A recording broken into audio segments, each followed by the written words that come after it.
to pay. The US, when they borrow money, they're getting it in 1.5, 1.9 interest rate. Africans, when they get the same amount of money, they're paying 9, 10%. The people who don't need a break, they get a break. The ones who need a break, they don't get a break. The sheer survival of the World Bank, IMF, is based on the fact that African countries and many other developing countries do not succeed. Their success is based on our failure. That has to change. And guess who can make that change? We, the children of Africa, we, the Africans, are the ones who have to say, we know your game now. Enough is enough. We're not playing it anymore. And this is where the diaspora come in. There are more Ghanaian doctors in New York City than in the entire country of Ghana. There are more Nigerian doctors in LA than in the entire country of Nigeria. So let's be serious here. What Africa needs is capacity, capacity, capacity. And that capacity is in the diaspora. So it behooves us to bring the diaspora together.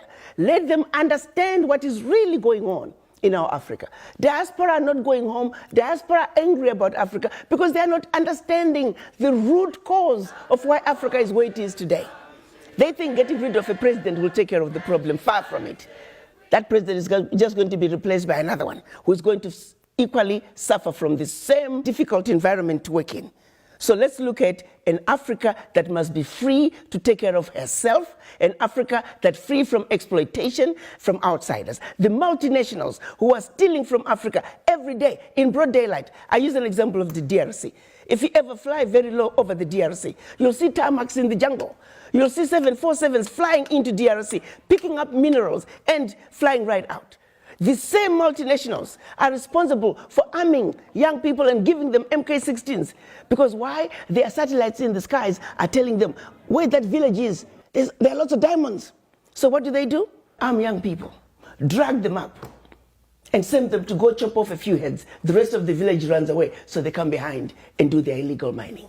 We black people must understand what is really going on. Because what we are shown instead is, oh, look at those Africans killing each other. There are some serious games that have been played in Africa for far too long.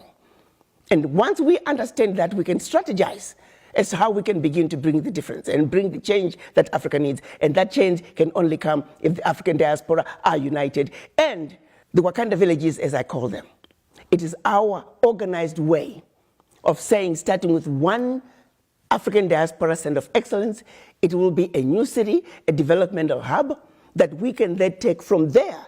Every sector is developed. Take healthcare. How many doctors do we need in this region to take care of this many people? We pick up education, same thing. We pick up engineering. We pick up electricity. How many megawatts of power do we have in the region? How many do we need? Be it solar, be it wind, be it hydro, be it geothermal, be it nuclear.